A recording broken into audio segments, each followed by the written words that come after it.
लहान मुलांना पटकन दृष्ट लागते. मग ती नीट खातपीत नाहीत. रात्र रात्र रडून काढतात. तेव्हा त्या बालकांच्या आईला प्रश्न पडतो की आपलं बाळ सुरक्षित आहे ना?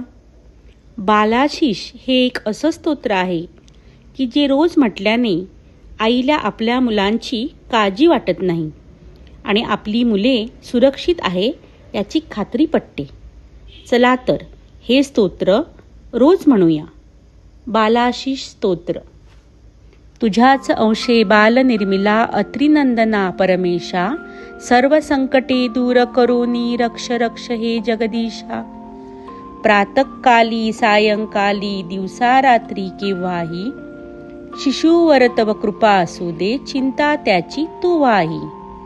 दुष्ट नजर त्या कधी न लागो, ग्रहादी पीडा तू तोडी. गोरस पीडा भूतप्रीडा, तोडी फोडी तू मोडी. त्रिशूलधारी हे परमेशा सर्व अरिष्टाचे दोनी, तुझ्या रक्षणे अलंकारिले बालक तूही पाहोनी. अश्विनिवेशा हे जगदीशा, कुमार माझा तू रक्षी. झोपी जाओ उभा असो वा असो कुठेही तू साक्षी. दीर्घायु हे बालक हो ओजबलानी युक्त असो, मुमुक्षत्व तू मला देऊनी, बालक चिंता तुला असो.